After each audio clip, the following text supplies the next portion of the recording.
So I am so happy to have you on our podcast today. So I'm Dr. Kelly Martin Schuh from Pink Tent International, and we help women to discover hope, healing, and happiness. So I am so excited about my guest today. She's actually a neighbor of mine, and I have been following her virtually through the work that she does. She's worked for Omega Institute. She's teaches herbal medicine at Europa University and the School of Health Mastery in Iceland. She's also taught at Esalen and Kripalu, Sivananda Yoga Ashram, Arise, and Vision and Unity Festivals, and the Mayo Clinic. Oh my goodness. Amazing. Yes. She also is a Huffington Post writer, and you also blog for Care too. That's one thing I wasn't as familiar with. I haven't submitted anything in a while. I need to find my password. All right, wonderful. She's also written a ton of books. In fact, I said, are there any particular books you want to tell me about? But the one that I was really excited about interviewing her today about is the Sexual Herbal, Prescriptions for Enhancing Love and Passion. So without further ado, Brigette Mars. Yay! My pleasure, my honor, Kelly. I'm so glad we're neighbors. Yes, I know. And so the day that I actually ran into you more recently, I was just thinking about people who I would really love to interview. And literally, you walked in the door, and we had introduced each other, or I'd introduced myself years ago. And so the universe decided that it was time for us to have this conversation for the Pink Tent community. Synchronicity is usually a good sign. It is. Mm-hmm. It is. So, can you tell me a little bit, because you've been in herbal medicine for how many years? You know, it's like 50 now. That's what I thought it know. was. How's that possible? What? I know. Well, I had this wonderful French-Canadian grandmother. Okay. Who lived in a little village called Bay St. Paul, home of Cirque du Soleil, where they got started. Okay. Yeah, they would practice in the church parking lot. But, you know, my grand-mère, my grandmother, she was a wise woman.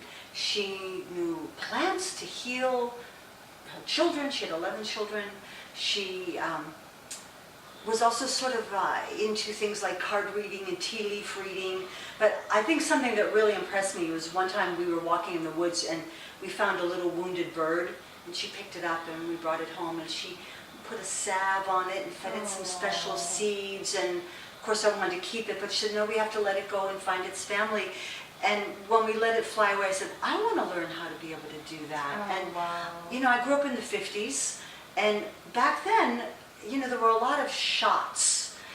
And I remember being held down and being given shots. I remember being repeatedly. scared going to the pediatrician because the question was always, Mom, am I going to have to get a shot? Yeah, and I even had a shot in my ear once. Did you really?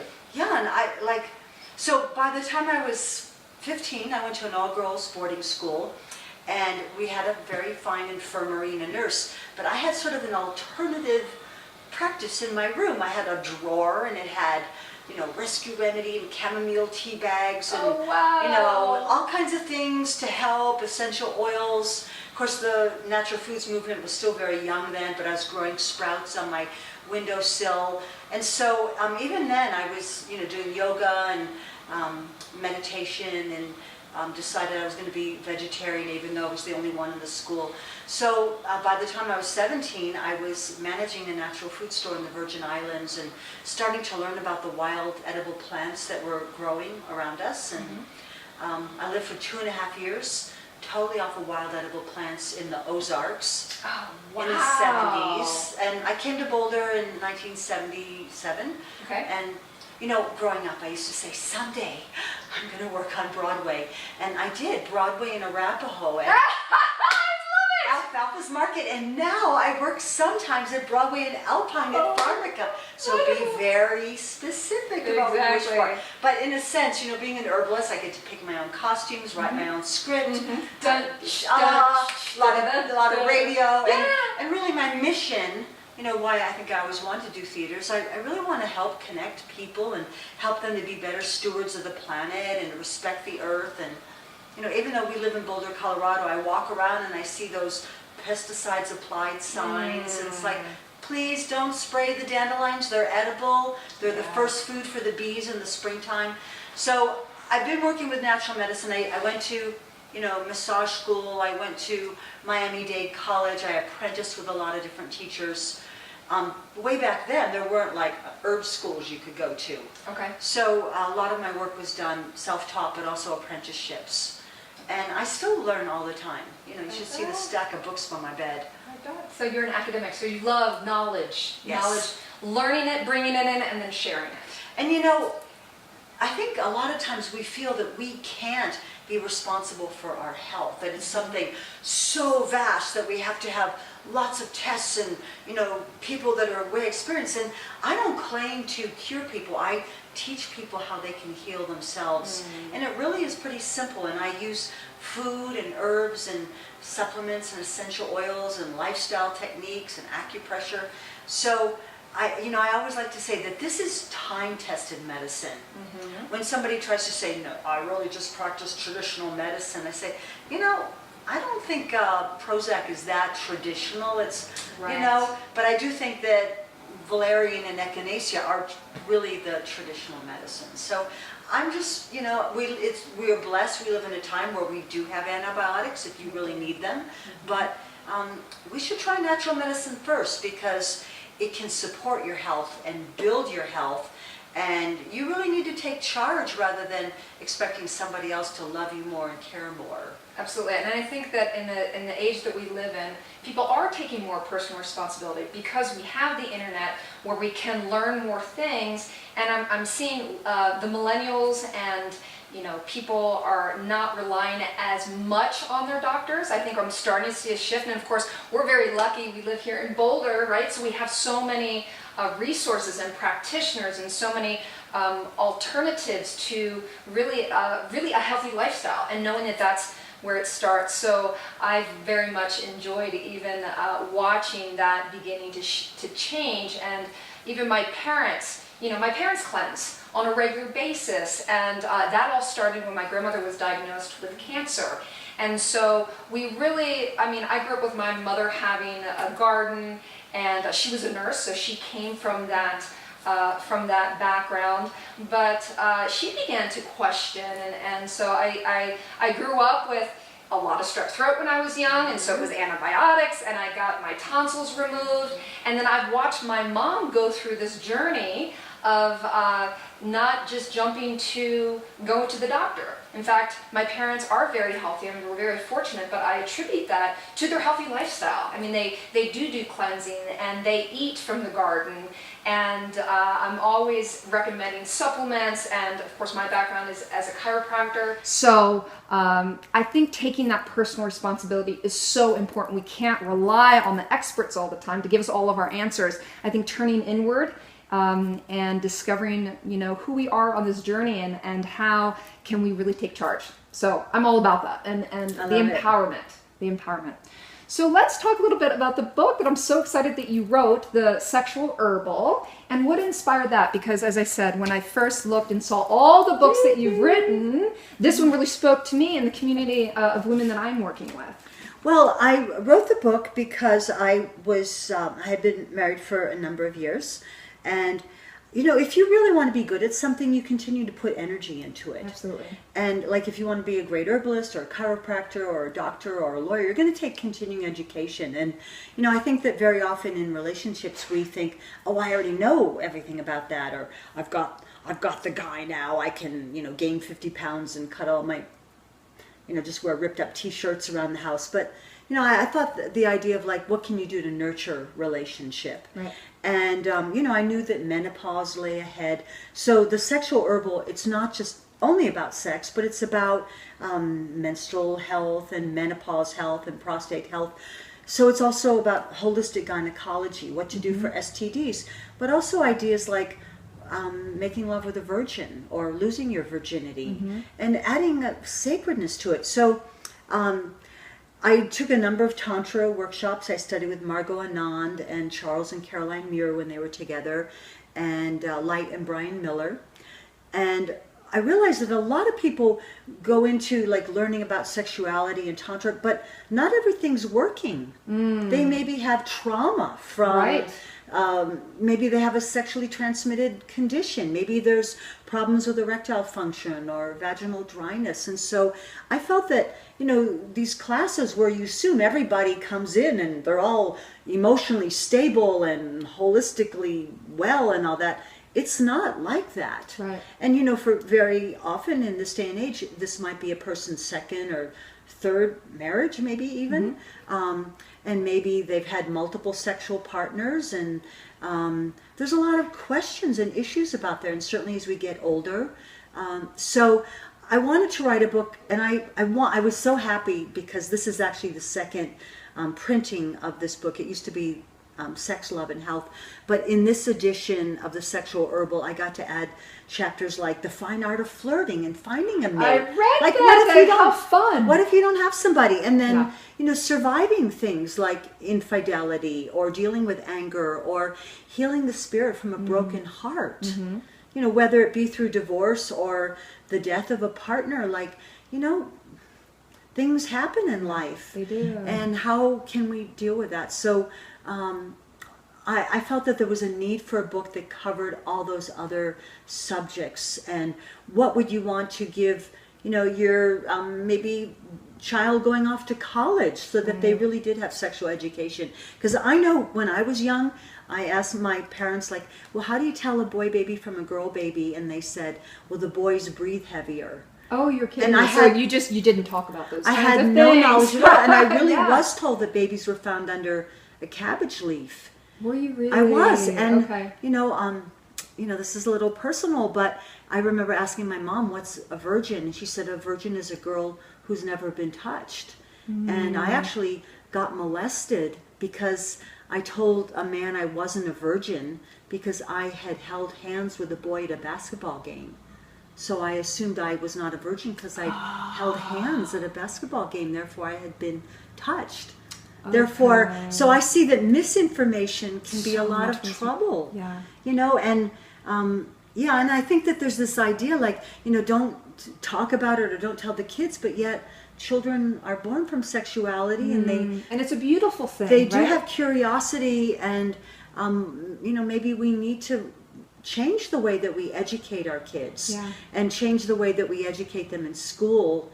I don't know what it's currently like in school right now because my kids are older, but I know that it really didn't tell us everything we needed to know. Yeah, and I think there's a lot of fear, that they lead with fear as opposed to really giving a foundational education, and that our sexuality is something that's quite healthy.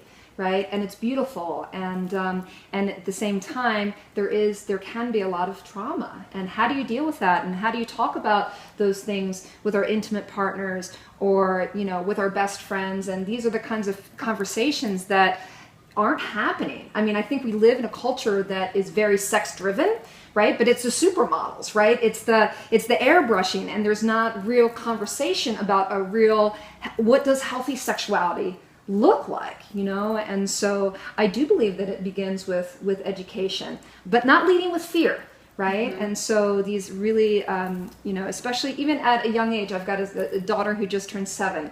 And so at you know, when she became, you know, they don't really ask so many questions. They do ask some questions, but we wanted to make sure that we referred to the anatomy of the body with real words like penis and vagina. I mean, those aren't bad words. We didn't want to come up with like, you know, silly words. That we wanted to give her a language. And of course, she doesn't know about the birds and the bees yet because she doesn't need to. But even just giving the right vocabulary about our anatomy, you know? And so I think that's so important, is that educational foundation, and to start young.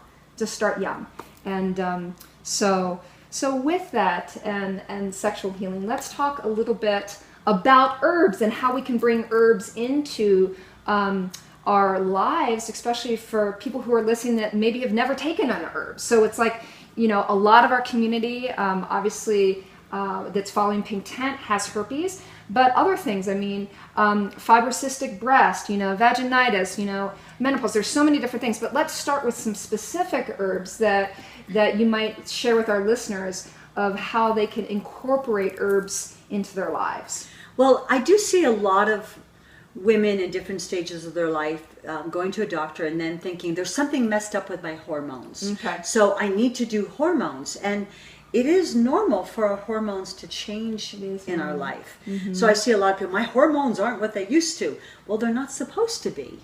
Right. That's part of the natural process. You're not 25 and your body's saying, make a baby, make a baby. You're 45 and your baby's saying, might be, are you sure you want to make a baby? And so, I'm a practitioner of Asian medicine as well. And in Asian medicine, we have to look at the health of our liver because the liver helps to break down hormones. So rather than like add more hormones, we should really think about how can our livers be functioning healthfully so that it does break down hormones. And we also have to look at, are we getting an overload of hormones from eating commercial animal foods where the cows or chickens or the milk animals are being fed hormones? Is our liver congested because we're eating a lot of fried foods and chips? Therefore, the function of our liver is impaired in breaking down hormones. But also in Asian medicine, the health of our kidneys governs our teeth, our bones, the hair on our head, and libido. Okay. So we really want to bring it down to the level of nurturing. But we're all using herbs anyways. I mean, you're putting herbs in your spaghetti sauce probably, or your, soup. So many of the culinary herbs are actually very medicinal. Actually, a lot of the culinary herbs were really in there years and years ago, thousands of years ago, before refrigeration, as a way of preserving the food. Because all of those culinary herbs, oregano, thyme, basil, cinnamon, they're high in essential oils that are antimicrobial. Okay. So it actually makes food safer to eat if there's a lot of chili pepper or ginger or garlic or something in it. But take garlic, for example. Garlic is a wonderful herb. It improves circulation. It can lower cholesterol, can lower high blood pressure. It's antimicrobial. So there's a lot of benefits in garlic. However, it's best raw. Okay. Because cooking garlic bread is probably not going to be your best way of using it because a lot of the health benefits of garlic are inactivated by heating it. But cinnamon is considered an aphrodisiac. And I know when I went to this all-girls boarding school, I found a copy of the Kama Sutra and the Perfume Garden in the library. And since I knew nothing about sex, I decided I should read these books. And they had a lot in them about herbs, culinary herbs, cinnamon. And, I remember my mom saying to me that my dad and her only made love when they went on vacation. And I said, hey, you only go on vacation like once a year. That's what's not up? That's not a What's lot up? of lovemaking, is No. it? And oh man! but I had read these books, and I came home from school, and I said, I'm going to make all the food while I'm here on vacation. So I made everything with cinnamon, like rice pudding and cinnamon French toast, and cinnamon shortbread. And at the end of the week, my mom winked at me and said, it's working. Oh my gosh. So, at a young age, I said, wow, these herbs are really working. I'm helping my parents to enjoy wedded bliss so I don't have to worry about which one I'm going to have to go live with. But, it was things like that that really inspired me. But when I think about herbs for the reproductive system, I mean, one of the early ones that I learned about was red raspberry leaf. Raspberry leaf is a wonderful tasting tea. It tastes a lot like black tea. Okay. And it's high in calcium, magnesium, and iron. So it's great for pregnant women. It contains an alkaloid called fragrine, which is said to make labor easier. But there are herbs for fertility, and there's herbs for helping get through menopause. There's herbs that can help with cramping, like cramp bark.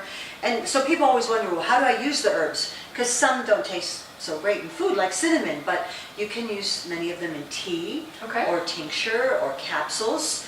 And you don't have to reinvent the wheel. You can visit your local natural food store and find that, wow, there's a combination of herbs that are all put together to help you with painful periods or emotional upheaval, for example. So another thing I wanted to do in writing the Sexual Herbal was have a materia medica, which is a list of all the plants that are often used in formulas for the reproductive system, and explain what's their function. Right. Is it a kidney yang tonic? Is it nutritive? Is it anti-inflammatory? Is it something to improve circulation? And also cautions, because not every herb is suitable for everybody. There's herbs to avoid during pregnancy, herbs to avoid during nursing, for example. As you're saying that, are there any herbs specifically that you like to use for a woman who has herpes and she's pregnant? Because I get that asked a lot. Are there any herbs that you feel would be safe to support the immune system during that time? Well, one herb that I like a lot is stinging nettle, Urtica dioica, which makes a good tasting tea. It's really high in minerals, so it supports the pregnant woman. It's actually high in lysine, which can inhibit the replication of the herpes virus. Right. It tastes, I think it tastes good. I like to make it as an overnight tea, to let it steep overnight. It's called an overnight infusion. Okay. So rather than just steeping it for 5 minutes with the tea bag, I like to make it in a ball jar and put a generous amount of herbs in the glass jar, fill the top with hot water, put the lid on and let it sit overnight. Okay. And then it becomes a really dark emerald green. So I love that herb, and so that's a really good one. Okay. And you know, raspberry and nettle are two of my herbs that I really endorse during pregnancy. And you know, you may have your own opinion on this, but I think the really important thing is not to contract herpes during the pregnancy. Absolutely, absolutely. So there's a lot of women who have had herpes for a number of years, and I think it's, you know, it almost seems like nature gives us some immunity so you don't have it during the birth. But when someone first contracts herpes, that's when it's usually the most intense, and fever and really infection and pain and all that. But it seems that the disease loses its virulence after a while. So another reason to, you know, have a partner who's supportive and both be monogamous, because you do not want to catch it for the first time during the pregnancy. And you know, it used to be said that, oh, if you have herpes when you're about to give birth, then you're going to have a cesarean. But there are more and more doctors and midwives who are willing to say, you know, I think we can cover the lesion. Absolutely. It does not have to be a cesarean. So I don't want listeners to think that your life is doomed, because hey, it's you and millions of other Americans who are in the same boat. You know? Yes, lots of men and women. And for listeners who don't realize this, we know that at least 1 in 4 women who are pregnant actually have genital herpes. And so it's quite common, and if you already know that you have it, your body has built up those antibodies, and so it's not as dangerous as the media, I think, often will make it sound. And so you know, during that time of pregnancy, if you are a woman that you already know that you have herpes, taking good care of yourself, and there's so many things that you can do. So, and certainly I always like to start out with diet too. So you can eat foods high in lysine. You know, my grandmother used to say, when you're pregnant, eat a lot of fish because it's great brain food. But now there's like mercury and all these things to worry about. But fish, especially like flounder and halibut, are really high. Salmon are high in lysine. But also there's lysine in quinoa. Right. So that's a great vegan alternative. Absolutely. Dairy products like yogurt and cottage cheese have lysine. Nutritional yeast, which has a nice cheesy flavor. I love nutritional yeast. In fact, we put it on popcorn. Popcorn soup, you know, salad. It's really quite good. And it is. It can make your urine look sort of yellowish for a day or two afterwards, but you know, that's not a problem. Right. And isn't nutritional yeast high in, is it B vitamins? B vitamins, B12, zinc, protein, iron. So that's a great supplement. So I would say, you know, start with food, and then we want to minimize the foods that are high in arginine, which encourages the replication of the virus. So that could be chocolate and coffee and nuts. But we also want to look at other ways that we stress ourselves out. So even something like, you know, wearing tight jeans where you're getting a constant chafing in the genital region might cause an outbreak, because that's a stress. Absolutely. So maybe this is a time to, and I always like to wear loose clothing. I think when people jam themselves into tight clothes, it impairs your ability to breathe deeply and fully. Right. And you know, maybe if you do have herpes, There's different baths you can do, like putting... Tell us about, yeah, I know some of you have some baths. Baths can give you so much comfort, and of course if you're pregnant you don't want to do really hot baths, but you could put a cup of baking soda in the bath or a cup of apple cider vinegar in the bath. So those are a few helpful things to do. 7 drops of tea tree oil. Tea tree oil is really antiviral, and that would be another good thing. I don't suggest douching during pregnancy, but even just to, speed up the process. So if you know that you're going to get a herpes outbreak. But I'd have to say that my favorite thing after, well, there's 2 things, remedies that I've learned about. One is chaparral. Okay. And chaparral, Lauria divaricata, is an herb that's native to the Southwest. And it seems to make the virus really lose its intensity. I'm not saying it's a cure, and there's also some controversy around chaparral, so it's not an herb for people with liver disease. Okay. There was actually some concern that maybe it could cause liver disease, but it wasn't an actual study. It was more like a hearsay of, people who maybe already had liver disease. It was exacerbated. Okay. But I actually went to a meeting with the FDA in LA when they were concerned about the dreaded chaparral, and they projected a picture on the wall, and it wasn't even chaparral. Oh, you're kidding me. And all the herbalists are saying, that's not chaparral, because chaparral is sort of a loose term for a bioregion, like a desert bioregion. Okay. So it was not Lauria divaricata, but the herbalists wanted to show we can comply if there's ever a concern about a plant. But it is an herb that has long been used by the Native American culture as an anti-cancer herb.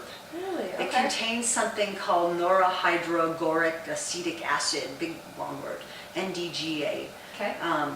And a teaspoon of chaparral tincture taken for 21 days in a row, and it tastes terrible, can really make the virus kind of lose its intensity. Now, can you, is that something you can readily buy at like a Whole Foods or an Alfalfa's, or where would one find chaparral? You can buy it, but because it had this controversy around it, which I also suspect had something to do with the fact that people were using it to shrink tumors and maybe use it for cancer therapy. Right. But I mean, it grows all around Arizona, for example, so you can learn to make it yourself. I tincture it in vodka. You can buy it, but you may have to seek on the internet. It's not one of the #1 herbs. But then another thing I found is this red marine algae. And I think you pronounce it Dinelliaceae. I'm not positive. I'm actually not sure how you pronounce it, but I always know of it as red marine algae. Red marine algae. The community's done that herpes is really, that works very well for someone who's having frequent outbreaks. And I've known a lot of people. I work part-time in a holistic pharmacy, and I've known a lot of people who were taking different drugs, aciclovir and Zovirax and things like that, and switched to using red marine algae at the first sign of an outbreak, taking a lot, like 5 capsules maybe 3 times a day, and then using a cream with red marine algae. And I don't work for any particular company. What matters to me is what customers and clients and people that I've worked with say, this really helped. Right. So I love that. And if that can help, that's great. And it seems to be an algae, which is a very primitive form of plant culture. And, unfortunately, if we always take really strong drugs, then that can be compromising to our liver and our kidneys. Sure. So anything we can do with, food and herbs is really going to be first on the list. And I always say lifestyle and emotional things, and then food, and then herbs, and then there's supplements, like beta carotene and zinc, which speeds up healing. And so we're so blessed. There's so many plants on our planet that we can use for our healing. And it's really simple. These are things that people knew about thousands of years ago, and they still work.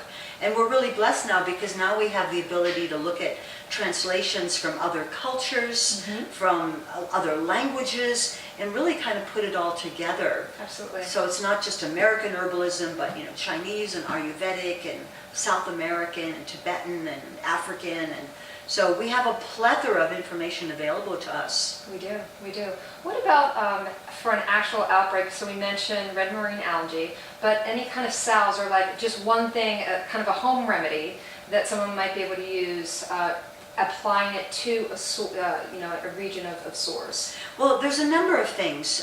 St. John's wort oil. I actually brought a picture of St. John's wort, Hypericum perforatum. It's a plant. You know, it's actually considered a noxious weed in Colorado. Oh, I didn't realize that. Yeah, because it might take over. Like the dandelions. Yes, or all the people that took over this country. But St. John's wort's antiviral. I know it's also used as a remedy for mild to moderate depression. Yes, it is. It's an interesting plant. If you look closely at the leaf structure, it has little tiny holes or oil glands. So the Latin name Hypericum perforatum means perforated. Okay. And it actually can increase photosensitivity. So if you're taking St. John's wort internally, or even using it topically on your whole body. Yes, right? Because it could make you more likely to get sunburned. But that's also why it works for depression, because it enhances light receptivity. I never put those two things together. I have recommended St. John's wort before. I've always made the claim that if you are taking it and you're out in the sun, be careful. But I never put those two together. That's so cool. So that's one thing. And then, you know, there's a number of great products at health food stores, like creams that have lysine in them. Right. Licorice, which is anti-inflammatory. And one of the most popular herbs is lemon balm, Melissa officinalis. It smells like lemon. This is one of my favorites. It's so easy to grow if you're a beginning gardener. You want to grow lemon balm. It's easy for the bees to obtain nectar from. And so lemon balm also goes by the name Melissa. And in Europe, Melissa's been found to be very antiviral against the herpes virus. So you can go to the health food store and you don't have to reinvent the wheel. You can find a cream that has echinacea in it, which is, you know, also going to stimulate white blood cell activity. Isn't that a beautiful plant? Also known as purple coneflower, amazing herb. And what it does is it stimulates your own immune system. It stimulates your own white blood cell production because it has large polysaccharide molecules that are like sugar molecules. So it tricks the body into producing more white blood cells. So, you know, this is a great plant. And, you know, lemon balm. So you can apply lemon balm essential oil or Melissa oil. You can also apply propolis, which is what the bees use to sterilize their hive and prevent infection from entering the hive. You can apply spirits of camphor. Okay.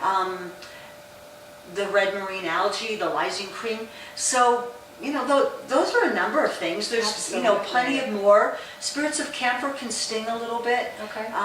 But that's another thing. And I also find that the baths help to speed up the healing process. So if you were to take a bath, and let's say you're going to use lemon balm, how would somebody use lemon balm for a bath? Well, maybe you're going to take a bath with a cup of apple cider vinegar, and maybe the antiviral tea tree oil. You could put 7 drops of tea tree oil in the bath, and then when you get out of the bath, you can apply the lemon balm. Okay. Oil, essential oil, and you can apply it directly to a small area. But I also want to say for people that do suffer from herpes, you might want to sleep in pajamas that night. Because during the night, inadvertently, we often like touch ourselves, and then it could be very dangerous to like put your contact lenses in or, you know, rub your eyes, because people have even gotten herpes of the eyes. That's very dangerous. So, you know, wear pajamas and then wash your hands first thing in the morning. And, you know, rather than freaking out about it, like, this is a disorder of our time. I think it really kind of put a halt to the sexual revolution. It did. I think it did. Absolutely. It made us think about, like, wow, this is really risky behavior, and if I have unprotected sex, I'm not only risking pregnancy, but I could also get an STD that may, you know, make it something that I have to tell future partners, and it'd be nice not to have that. One of my friends, the late great midwife Janine Parvati Baker, called STDs, she says it stands for savor the disease, because it makes us respect our sexuality and be more discerning about it. What a beautiful thing. Yeah, so rather than hating it, like, you know, it's an opportunity for really evaluating it. And, sometimes, people feel like, oh, I have this thing and it makes me feel, not my best, or I feel unclean. And there's a Bach flower remedy, which is one of the 38 Bach flower remedies designed by the bacteriologist Ellen Bach. And that's crabapple. Crabapple is good for feeling unclean or not like we're in content with ourselves. So that might be a way to shift that consciousness. So I know there'll be listeners that they've never heard of a Bach remedy, and you say flower essence, and they're thinking, what in the world is that? What is that? Can you explain Sure. that a little bit Well, more? Like, Bach flower remedies, you can, again, buy them at the health food store, and they're made by soaking flowers in spring water and then collecting the water. They're energetic medicine. And they don't make any sense at all why they work, but I do know that they really work. And one of the most popular ones is Rescue Remedy. I love Rescue It's Remedy. a miracle in a bottle. If It you're really freaking is. out, you're having a fight. I was so mad at my kids. They went and got tattooed without permission. Right. Way underage. Okay. 12 years old, 16 Oh, you're years kidding me. old. Ah! And then I came up, what? You got tattooed? You skipped school? You went together? But Mom, we took Rescue Remedy. Oh, you're kidding me. I'm So you're supposed to be happy. Right, exactly. Yeah, oh, I'm so happy. Yes. What do you do when you're pregnant and that tattoo gets all stretched out of shape?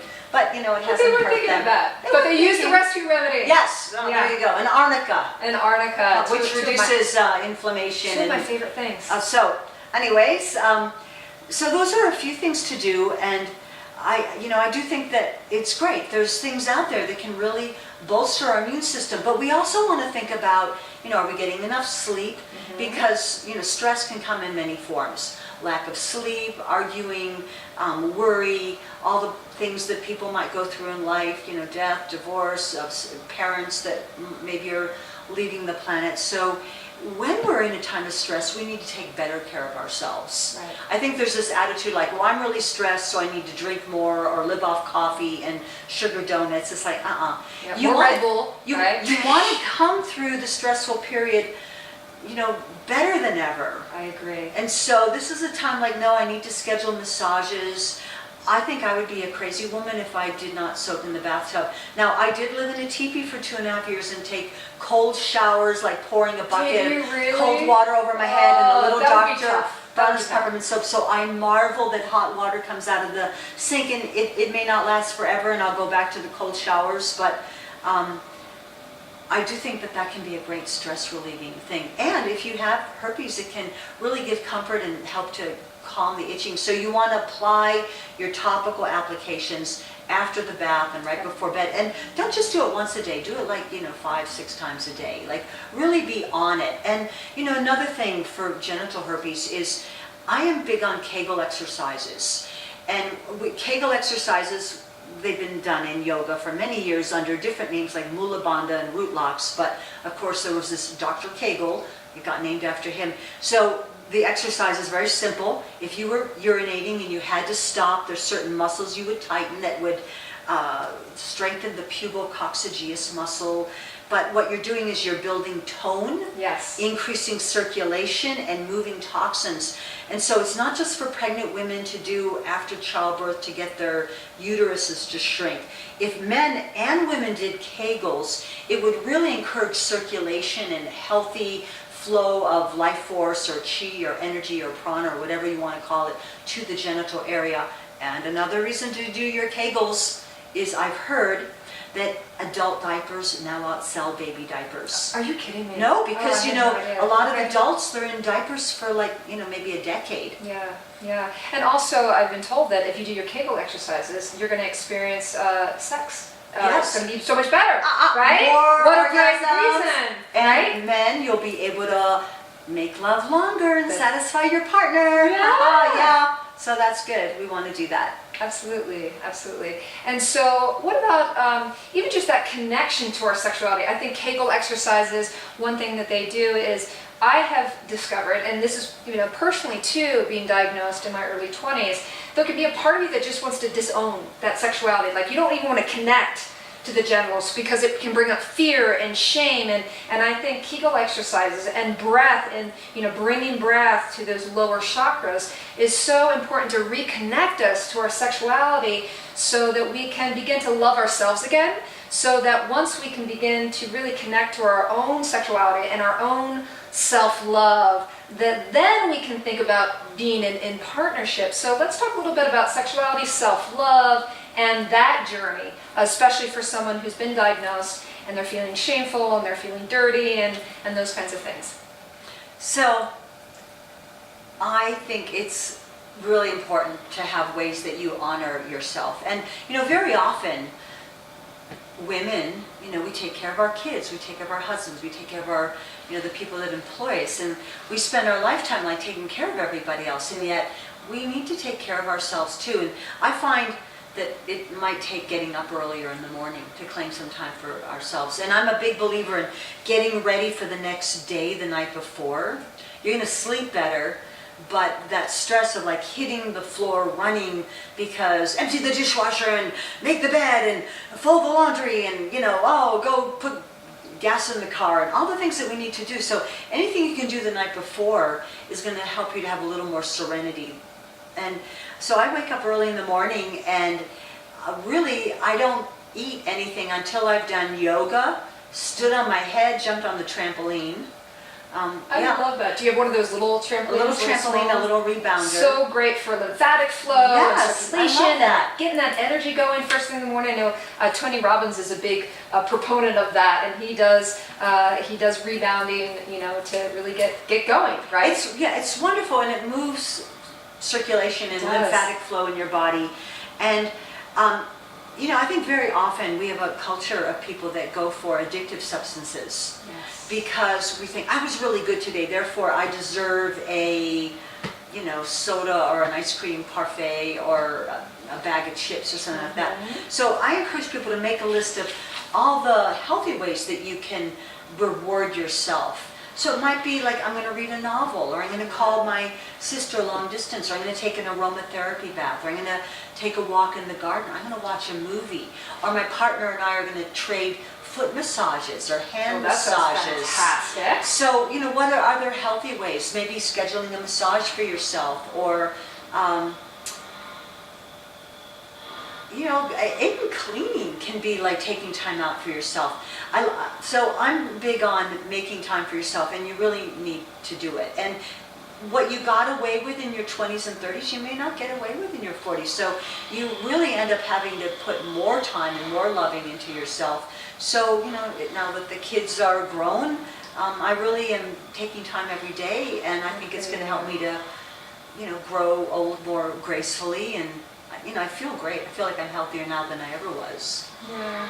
So another thing that in reading your book, and I really enjoyed, is you talk about the grieving process and letting anger out and not stuffing it, right? As I think as a culture, we numb it, we stuff it, right? We don't allow ourselves to be really with it. And so can you speak to that in terms of how that relates to our sexuality and how we feel about ourselves and healing? Well, I do think that very often we armor ourselves, maybe by gaining lots and lots of weight or buying a lot of material possessions to protect ourselves from the vulnerability that we feel when we do get sexual. So like, if I, it's like, well, now I don't have to get naked. Now I don't have to risk relationship. Right. But grief is part of life. It said like a broken heart is an open heart. And so, I think that there's things we can do to help us get through grief. And again, I think very often when we are really grieved, we maybe choose detrimental things to do to ourselves. Like, I'm just going to drink coffee, or I'm going to, eat lots of ice cream, or something like that. So it's kind of like, no, I really need to do yoga every day. I really need to take a walk. I really need to get serious about meditation. But there's a few remedies for grief. And one of them is homeopathic ignatia. Not to be confused with echinacea, but Ignatia. And I'm not going to say it changes everything, but it helps us to cope during times of grief. helps to cope and integrate and kind of calm the system. So a friend of mine, her husband died last week. So I didn't, I showed up at the house and there's like all these bouquets of flowers and they're all going to be dead in a week. Sure. But I gave her a bottle of homeopathic Ignatia, which you can buy at the health food store or the natural pharmacy. I also, there's another flower essence called Bleeding Heart. And again, you don't have to reinvent the wheel. Go to the health food store or the herb shop and say, do you have Bleeding Heart flower essence? It's interesting because it looks like a bleeding heart. And then you mean the actual essence? Is it from from flower the flower, then? And yeah. I think I've seen that. It's a beautiful flower. I've and seen that. Yeah. I also often give a little bottle of lavender oil. And so what could you do with lavender? Well, you could open up the bottle of lavender oil and smell it when you're like, I'm freaking out. Yeah. I'm one moment away from crying, but yet I have to go to work or I have to go help my other kids or whatever it is. So you take 10 deep inhalations of essential oil and it goes right to your brain because our nasal cavities are in close proximity to our brain, so it can really affect our states of consciousness. Yeah. And then you could add lavender oil to the bath. So another remedy for grief that I like a lot is to soak in the bathtub, add your 7 drops of lavender oil, and then when you're bathing, stay in the tub and let the water out. And visualize all your stress and grief and pain going down the drain and being comforted by the earth. And and a lot of times I actually collect the bath water and give it to the plants on the balcony because maybe I've only added a few drops of lavender to the bath, whether I'm grieved or not. But I really think we need to respect water. But so I want to say one other thing about grief. Having gone through extreme grief in my life, my massage therapist suggested, make a list of 100 reasons why this is a good thing. And you think like, well, what? What's good about this? What's good about divorce? What's good about death? And then what's good about herpes? Yeah, what's good about it? So you start making a list, and you might say, well, it's going to make me weed out partners that have lack of integrity, right? Or that just want a one-night stand or something like that. Or it's going to make me be more selective. It's going to make me have to take better care of my health. It's going to get me to eat better. It's going to get me to learn more about herbs and homeopathy and essential oils that can support my health. It's going to get me, you start making a list. Right. And it might take a while before you get to 100. 100 is a long list, and I know for some women in this community, it's hard to come up with one thing when they're first diagnosed, right? Yeah. And so to build upon that, because for me, I can tell you that it has been a gift for me. I mean, I get to really, connect with other women in a way that I wouldn't necessarily understand. It's made me more compassionate. And grateful for the health that I do have, right? And we are always whole. I always like to remind people that we're not broken, right? And things happen to us, and it's part of the human experience. If it were all rainbows and fairies every day, even that it would kind of numb out to that. Like we wouldn't be able to appreciate. So for me, the human experience does have grief, and it does have sadness, and these are all part of, this gift we've been given called life. And so when we're in those trenches, obviously we want to we immediately want to feel better, right? And I tell people, let's be with what is right here, right now, and hug it, bring it closer, feel it. Don't stuff it, feel it. Take that warm bath and then allow it to flow through you. Because if you give it enough attention, it won't control you. It won't take every bit of your attention, like to really be with it and make that sacred, because wherever we have a dip, we're gonna eventually we come out of it, and then there's grace and there's beauty, and there are rainbows and fairy tales and all of that, and so I think that's all part of the journey. The rainbows will rise again. Yes, but it's also possible that having herpes, which is not a life-threatening condition, right? It may get you on a healthy path so that you avoid worse diseases later on, because you're saying, no, I'm going to eat a salad every day and be more alkaline, and I'm going to really eat those high beta carotene skin strengthening vegetables like sweet potatoes and carrots and rutabagas, and You know, it's like, I'm going to learn about this. I'm going to figure this out. Yeah. And, you know, I think that, you know, good sign is not to have very frequent outbreaks. If you're having a lot of frequent outbreaks, you know, maybe more than 4 a year, maybe it's time to say, how can I improve my immune health? Absolutely. How can we rebuild? Enough sleep, vegetables, being more alkaline. Are you eating all the colors of the rainbow? You know, so things like that are really important. Yeah. This truly, it can be a gift. It really can be a gift. Well, I am so glad to have been able to spend this time with you in the privacy of my own home. I mean, what a gift for neighbors. And you know, there's so much that I know that you can teach and share with whoever's listening.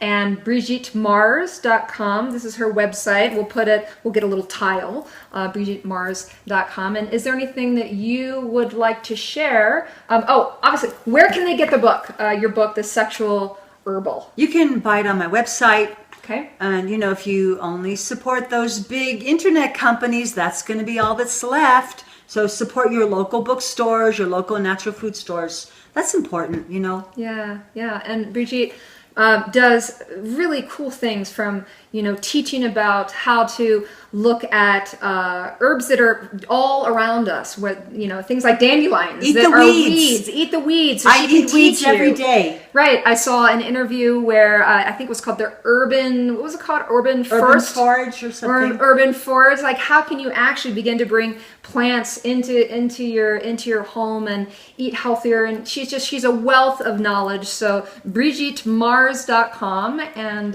please don't spray the dandelions. They are one of the most nutritious vegetables. They're one of the first foods for bees in the springtime. And we've been bamboozled to think that that's something we need to kill. Herbicides are dangerous. Dandelions are not. Got that? All right. So thank you so much. Thank you. My pleasure and honor, Kelly. Yes, Thank you. Yes. So such a beautiful thing for us to be able to have this conversation today. So, and will you be able then to share this interview also on your website? Yes, I will indeed. Yay, wonderful. Social media mistress I am. Yes. All right, so to follow any more, you can go to pinktent.com. Dr. Kelly here, and Brigitte Mars. So thank you. Thank you.